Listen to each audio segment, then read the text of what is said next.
The forests in the mountains of Southern California are dying at an alarming rate. Most of the problems have been known about for decades, but the different interest groups have been unable to stop arguing long enough to work together. Now the severity of the crisis requires a new approach.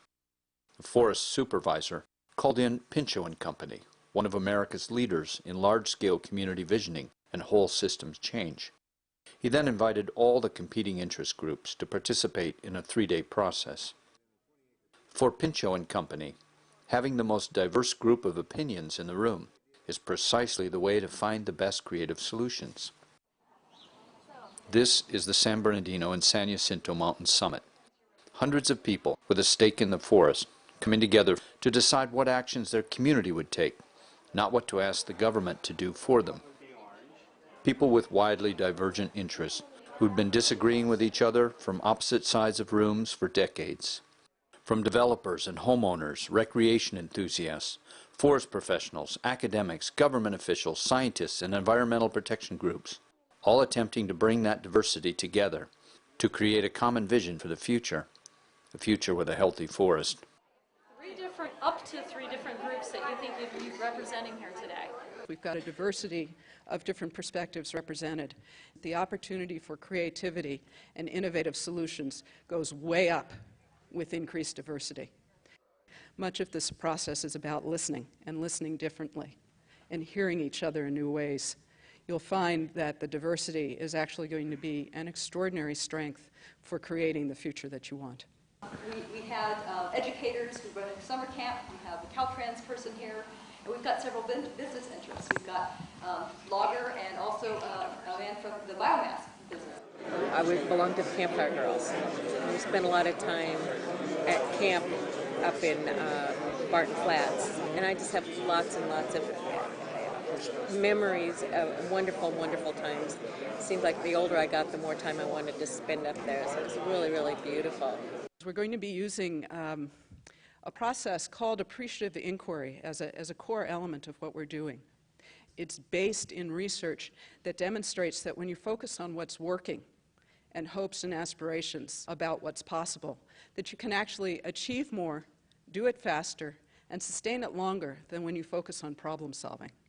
I'm sure there'll be some disagreement, but there has been more cooperation in the last couple of years between the various agencies, and we'd like to see that continue. There's a very large percentage of people who are here because they care. These volunteers we discovered are doing things the agencies once did, and there's some passion around putting the agency in the business of harnessing and directing that resource of willing individuals. The beginning of the summit is a classical appreciative inquiry in which people interview each other to find out the high moments that they have had in relationship to the mountains and the community, all the things which are part of that mountain experience. When he retired, he decided he wanted to be a full-timer mountain man. The confluence of the mountains and the urban area and just the way it's laid out, it's a pretty special place. We want to seek out where that worked in the past, what was good about it.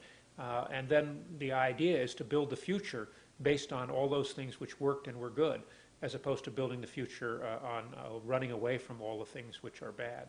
Yeah, he was an explorer. I mean, it may have been just the backyard, but sure, it was an adventure, sense of adventure.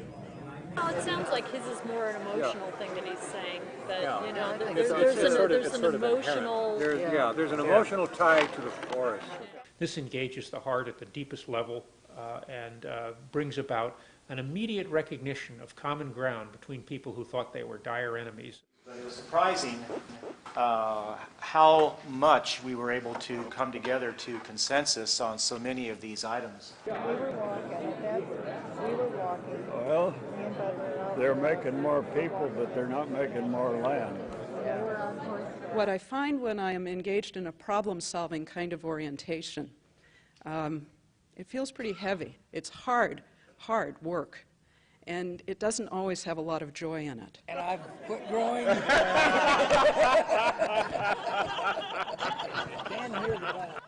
Well, an appreciative approach, what we'll be doing over the next 3 days, like problem solving, starts with the current state, but it starts with a different question. It starts by asking what's working. What do you most want to retain about the magic of this place? That there are places that aren't entirely shaped by people that exist close by. I'd like them to be able to learn, about how the forest was used before, how it looked before, how people lived in the forest before. Because the way people live in it now is very different. And then it asks another question, which is what's possible? What are the hopes, dreams, aspirations about what we want to create together? Because there's this energy that comes out of that flow that creates a sort of excitement that just pulls things into the obvious next question, which is, how are we going to make it happen? And that is the work that we'll be doing over these next 3 days.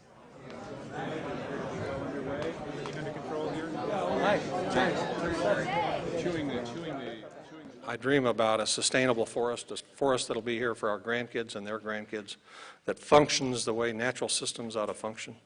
And I also kind of dream about vibrant communities that work well for the residents that live there and that function well for the visitors that like to come to those communities. I'm anxious to hear about your visions. I think one of the chief characteristics of American society of recent date is fear. As a society, for a number of reasons, many people are quite fearful. And behavior and values can be taught. Emotional, or are we going down to something? It could be anything. This is something different, and I don't know where it fits. I heard from almost everybody an issue of capacity. I don't think that we'll ever get through the arguments about the environment until we figure out where our common ground actually lies.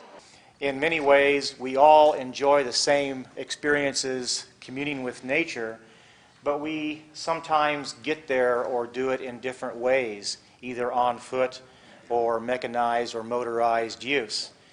And those are all legitimate. Education. Yeah. It's one of the core groups that really is fundamental to this whole process. Without it. And some of the trees they're suggesting are like sequoias that need a lot of water, and we're having a water shortage. Population growth. Mental health. I have firefighters that say the gloom and doom is overwhelming. They get physically ill looking at the forest. My mom was heartbroken. She said my dad would just roll over in his grave if he saw this mountain look the way it is. And out of that beauty has been born just a love of the forest that makes my heart sick these days. And it's never going to be the same. Our grandchildren, great-grandchildren, etc., going on down the line, to have the same types of experiences that we have had. How do we get here? We got here through the good intentions of many people starting 120 years ago. Many of these forests were clear-cut and grew up in even-age stands, densely packed even-age stands. We have intervened in the watersheds. We've had 100 years of fire suppression. So we've built a very unnatural forest. This is nothing like the forest that white people found when they came to this country. It's a completely different kind of forest, and it's become a very dangerous forest. So we face a lot of challenges, but we also face the opportunity to get together as a community and really do something about this. And this is going to mean that the community is going to have to reach out and do things in that forest. Forest Service has 37,000 people, and that's fewer than the number of people that work in the New York City Fire Department. They can't do it all. They don't have the money, they don't have the resource. It's going to have to be done privately. We have too many trees. We were told that a healthy forest should have 40 to 50 good-sized trees per acre, significantly less than what we have now. The beginning was the overpopulation of the trees, then the drought. Now allowing, because of the drought, it allows the beetles to go in and kill the trees. That's right, they can't withstand it. So what I plan on bringing back to the senator is hopefully going to help even a little further, because he has been very active. We feed off each other. We work with each other. We all have different strengths, different abilities. And we can meld that together and form a fairly active team. So what this process this did for me was bring up a lot of questions I never would have considered before. And so all the opinions are out on the table now. The challenge is how to take the reality of the fire dangers and challenges which we have in our environment today, and the dream which we all have of living in close proximity to beautiful nature, and somehow find a way to work towards a vision which encompasses both those realities. That's your challenge, and I know you're up to it. Just the idea of possibly having a Home Depot up there, just like the sort of things that can happen when you get that many people living on the mountain. There's a picture of, in John Robinson's History of the San Bernardino Mountains, what they called Little Bear Valley before there was Lake Arrowhead.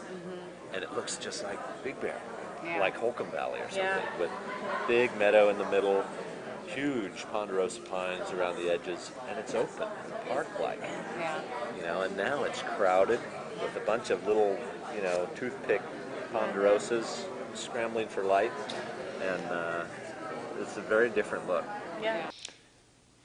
Sometime at the end of the first day, or more often in the beginning of the second day, the people begin to revolt. I mean, I've heard a lot of very good ideas and thoughts, but I think it's time really that we need to quit talking and do something. They want to move into action, and we're not ready to move into action yet because we haven't built the commonality of the dream. We haven't gotten everyone on the same page. So I'm hoping that at the end of these 3 days, there is something positive and we are moving forward, because I would hate to be stuck after just one more meeting of seeing the same old thing and more dead trees. It's the job of the facilitators at that point to keep the process moving while accepting the feedback that there's something urgent going on in the world that needs action. And this was particularly urgent in this summit because the San Bernardino Mountains are about to burn. And it's necessary not just to talk about what's going to happen in the distant future. It's necessary to talk about how we're going to chop down trees and where we're going to put the biomass and all those sorts of things right now. But that was not the purpose of this summit. And there's plenty of groups who are working on the problem of short-term actions. And what we wanted to do was lift the community into thinking about the long-term future that they wanted to move towards. So we made sure that the actions which were taken in the short run were not counterproductive to where they wanted to be in the future. And you're always going to find a little dissent around that. We had a resonant theme, and that was, let's cut the crap and get right to the solutions. It's one of the parts of facilitating an event like this that I term emotional weightlifting. Really hearing with your heart and continuing to hold your place and do the job that you came there to do. We will move forward. The year is 2050, so I want you to put yourself in the mind of living in 2050. And we've just won an award as the best place in the country to live and recreate. And we want you to present an image of what the best place to live and recreate looks like in 2050. And we want you to use one of two formats for that, either to draw a picture of it or to create a sculpture of it. Yeah, that looks good. What does the landscape look like? What do the people relations look like? How are we managing our communities? How are we managing the forest? What has made us the very best place in the country to live and recreate? It turns out that positive visions lead to positive actions. Just draw a tree with the roots? And just use the tree like the food pyramid. Well, right now, actually, the tree right now wouldn't have very little underneath it because there's no support system for what we're trying to do. We get maybe 2 artists. When you look at the chaos that this process creates, you say to yourself, this couldn't possibly work. Now, we know it does from experience, but even we probably don't know why it's working. You know, actually, Mother Nature's done it for us. Most old trees that are through their growing stage don't have a point to the crown. They're flat top. Use that as an example. So you have no point that we're trying to get to other than get to that nice, healthy tree at the end. Because when a tree gets through its growing cycle, it doesn't grow taller. It just spreads out flat top. Sort of like humans. Yeah, exactly. Each table is going to present to another table. Obviously, you want to explain your passion and why you see this vision and what this vision means and point to the things in your drawing or your sculpture and show people what's going on. While you're listening, what you're listening for is things which are in common between that vision and your vision. All of this has to come out of education. See the engineering experts that helped us right here? We threw in some stumps here kind of to underscore the fact that somebody's probably cutting a tree here and there, spacing out the crowns. And here we have fire that is controlled. It's a good fire. It's a controlled fire that's doing its job. And every agency and people's different interests, Parks and Recreation, Forest Service, Sierra Club, local governments, private business, they're all working together and blending into one common goal. Mel, I know you didn't do that. I did every bit of it. He was the art director. All the groups struggled at first with wanting to talk and use words and analyze, and then gradually as we moved into the creative process, the mosaic started to come forth, and then the defensive,ness and the drop down, and I think that's the purpose of using art, and I think that was very helpful. I saw water in every presentation that I saw, and in several I saw fire still playing a role in the ecosystem, but not the kind of catastrophic fire we could be facing if we don't make some changes.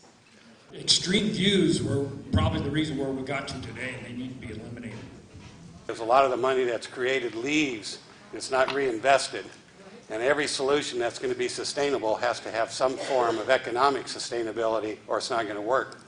I saw a common thread of diversity of people, diversity of uses, diversity of wildlife, all living and working together in harmony. We saw alternate forms of transportations and new ways for people to access the mountains. If it's all put together and managed in a proper way, it can be done, and we can still have a healthy forest. So first off, what is a design principle? Okay, Oscar? All stakeholders are working together to ensure... A design principle is a powerful tool for shaping the future. It is a statement about some aspect of that future, stated as if it had already happened. And so we say, the forest is drought tolerant. We don't say, we think that maybe in the future there are going to be droughts and we're worried about that, and so we ought to do something about it. We say, the forest is drought tolerant. The forest is healthy. Everyone agrees. Those are good things. And so we make a list of those good things, and then every time there is a public planning meeting or something like that, we can compare the actions that people propose and say, is it moving us in the direction of the design principles? Maybe we should separate it between the forest that's a wild forest versus the urban forest. The basic idea of the summit, if you think about it, is that we want to have a vision of where we want to go, and the design principles is one very concrete way of embodying that vision so that people can carry it forward and keep it. And then we want action items which move us towards that future. We want our forest to be biologically diverse. We don't want just one stand of white fir. We want yellow pine. We want oak. And then down here, public forest governance is responsive and accountable to local citizens. I would say mountain because this is the mountain summit. So what you see here is lots of selling going on and lots of feedback about why this is a good idea and why they won't buy that. And what's emerging from this is the collective vision of what the basic design principles are that will drive the future of the forest. That's it. We have the big ones. No, I'm not that sold yet. All right, we're going to see it. We'll come back later. You'll be sorry. Consider the alternative. We could have had each of these teams create a few flip charts, step up to the front of the room, and for 2 hours we would have listened to boring presentations. So this last task is to take the clusters and actually turn them into a principle. I think they understand living systems better than you. I don't like putting ecosystem after forest because then you're knocking out the business community, the developed communities, and everything else that are also part of the forest. The result will be a short list of design principles that embody the very best of this workshop. That recreation, business, and community needs are balanced for a vibrant community and healthy forest. Yeah, if it's healthy, it will support all of these needs. Yeah. There's not much point in all this visioning unless it leads to action. And so the action planning is actually the culmination of this event. What I'm going to ask you to do is each individually make an ad for an action that you want. Each person puts up an ad for their passion. So we're going to give you cards so that you can give each other mail that says, here's what I like about your idea. And by the way, I think we might form a team together. If you are one of those people, we have about 14 cards altogether, so please come up here, and we'll be meeting over just in this corner where the plant is. Discover California Forestry. We've got 5 takers. We're going to meet at table 26. And we'll be discussing reducing hazardous fuels, thinning trees, other activities like that. One of the basic principles here is the principle of self-organization. What we're doing is we're saying, look around here and find something that you are passionate about. When you consider that we're going to take 150 different ideas and boil it down to 10 teams, the chances are that each of those teams has some pretty good ideas in the mix. And then when they get together and begin talking about those ideas as starting points, they often end up in pretty interesting places. We want to set up some congressional tours. I voted to take that on along with Allison Stewart from the Forest Service and our local chambers of commerce to set up not a cattle call type of tour, but individual tours for key representatives so that our Congress people have a good network of support on these issues. We want to create a set of assessment guidelines in order to help ensure that we have the proper educational materials, getting out to groups, school children, libraries, wherever we can spread the word about the forest and what needs to be done to sustain them for future generations. And that includes the feds, the states, the counties, the cities, and the special interests. That to me is very important because we can do a lot of work here, but unless we do access to the system, into my city planning, and into the special interest groups and what they're going to be doing. One of the things we bring to the summit process is a lot of experience helping people to take entrepreneurial action. Every change which takes place requires somebody who essentially has the entrepreneurial spirit to drive it. And one of the core things which we bring into every summit is to release the entrepreneurial spirit of the people who are now going to go out and make these changes happen. Now, these may not be businesses, they may not be entrepreneurship in the sense of making money, but they're entrepreneurship in the sense of having a dream and making that dream happen. I find people who are polar opposites sitting and talking and having civil conversations. Normally I hear them talking about each other. They come to my office and complain about the other party as if somehow there's something evil about the other person's point of view. And yet I see them sitting at a table talking and having a really healthy conversation. I think truly trying to understand the other person without being combative or argumentative or without any real obvious tension at those tables, that in and of itself is a very positive outcome of this, to have them know each other as individuals. I think it's a great model. I think it's the future of natural resource management.